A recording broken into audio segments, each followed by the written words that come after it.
शांति। आज का स्वमान, मैं दिव्य बुद्धिवान आत्मा हूँ। हमारी बुद्धि दिव्य बनती जाए, उसके लिए क्या करें? जैसे हीरे को तराशा जाता है तो उसकी कीमत बढ़ जाती है, सोने को गलाया जाता है उसमें शुद्धि आ जाती है।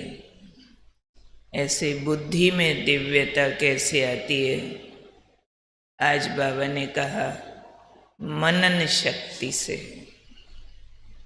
जैसे हम मनन शक्ति से भी बुद्धि को घिसाते हैं, गलाते हैं, उसमें घोटते हैं ज्ञान को, तो बाबा ने कहा खजाने तो सब बच्चों को मिले हैं, लेकिन जो बच्चे मनन करते हैं वो खजानों को अपना बना लेते हैं, अपने में समा लेते हैं। तो मनन करना क्या होता है? मनन माना जो समझ मिली है उसको आत्मसात करना, रिवाइज करना, उसका विस्तार करना, उस एक बात को अपने ऊपर लागू करना, बार बार उस पर विचार करते रहना। ये जो बाबा ने कहा है इसका क्या अर्थ है, इसको मैंने धारण करना है, ये बात मेरे लिए है। ये जो बाबा आत्मा बोलते हैं ये मैं हूँ, ये जो परम धाम बोलते हैं ये मेरा घर है। फिर लाल कैसा होगा, फिर शांति कैसी होगी, फिर उसमें सुख की फीलिंग कैसी होगी, कैसे सतयुग में हम घूमने जाया करेंगे, कैसे पुष्पक विमान में बैठे, उसका अंदर में दर्शन करते रहना, अंदर में उसको उसका रस लेते रहना, मज़ा लेते रहना, यानी ज्ञान के पॉइंट्स में जीना। तो बाबा ने कहा जो बच्चे ज्ञान के खजानों का मनन करते हैं ना, वो उसको अपने में समा लेते हैं। और बाबा की प्रॉपर्टी है ये ज्ञान, मिला तो सबको एक जैसा है, लेकिन जो बच्चे मनन के द्वारा इस ज्ञान को अपना बनाते हैं उनको बहुत खुशी और नशा रहता है। इसलिए जो कहावत है ना, अपनी घोट तो नशा चढ़े। अब ज्ञान तो सारे सुनते हैं एक जैसा, लेकिन जो मनन करके घोट लेता है उसको नशा चढ़ जाता है। कौन सा नशा? खुशी का। अंदर ये ज्ञान की बातों के मेरेपन का, कि ये मेरी बात है, ये जो बाबा कह रहे हैं ना ये मैं हूँ, इस चीज़ का नशा उन बच्चों को चढ़ जाता है। तो बाबा ने कहा जो बच्चे ज्ञान की मस्ती में मस्त रहते हैं उन बच्चों को दुनिया की कोई उलझन, कोई वस्तु अपनी तरफ आकर्षित नहीं कर सकती।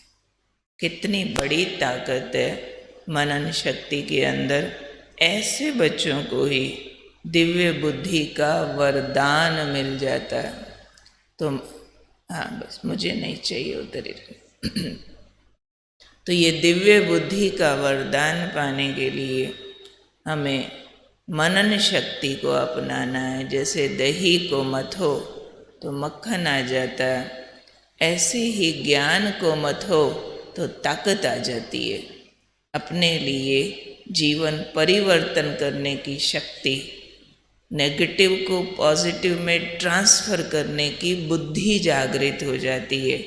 और जिनकी बुद्धि दिव्य हो गई, वो दिव्य बुद्धि भी हमारा बहुत बड़ा शस्त्र है, जो बहुत सारी विकारों से, पुराने संस्कारों से, परिस्थितियों से हमारी रक्षा करता है, तो ज़रूर हमें मंथन करके, मनन करके अपनी बुद्धि को दिव्य बनाते जाना है।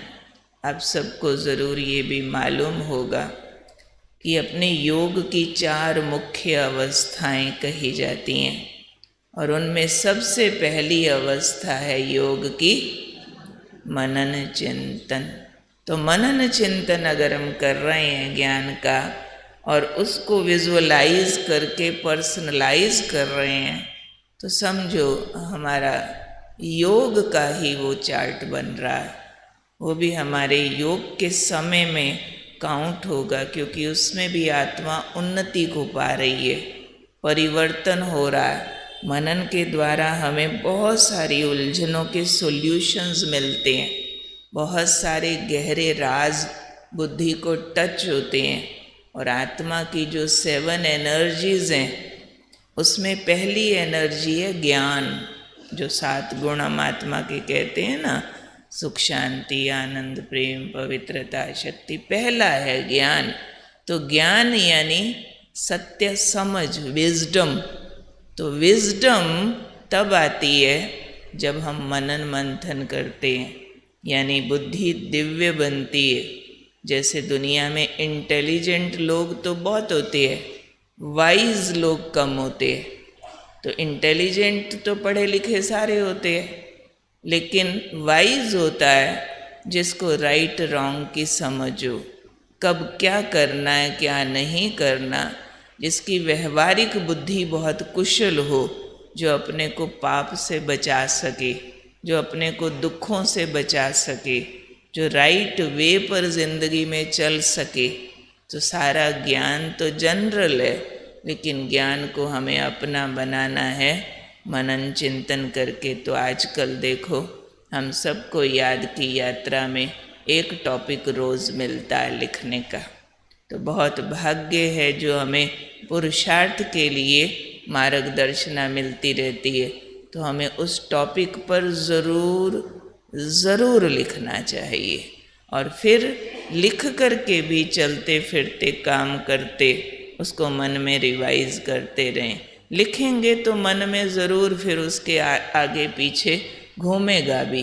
तो अगर मन में घूमता है तो बाबा कहते, जो बच्चे ज्ञान की मस्ती में मस्त हो जाते हैं ना, वो दुनिया की बहुत सारी वस्तुओं के आकर्षण से, बहुत सारी उलझनों से बच जाते हैं। तो ये ज्ञान एक शील्ड है जो हमारा बचाव करती है। ज्ञान एक शक्ति है जो हमें समस्याओं में जीतने की मदद देता है। तो हमें क्या करना है? मनन अवश्य करना है। मुरली सुनी, रिवाइज करें, अपने साथ उसको अटैच करें, अपने साथ कंपेयर करें कि बाबा ने ये जो बोला उसको मैंने कितना किया है और कैसे करना है। जो आज बाबा ये पॉइंट बोल रहे हैं, होमवर्क तो मिलता है, लेकिन अपना पॉइंट खुद भी निकाल लेना चाहिए मुरली से, ताकि अपने लिए जो काम की बात है, बहुत बार अपनी समस्या का उत्तर मिल रहा होता है मुरली से, अपने लिए पावरफुल डोज मिल रहा होता है, उसको अलग लिख लो। अलग लिख के उस पर फिर दोबारा विचार करो, ताकि वो चीज़ हमारी शक्ति बन जाए। तो आज कौन हूँ मैं? दिव्य बुद्धिवान आत्मा। ठीक है।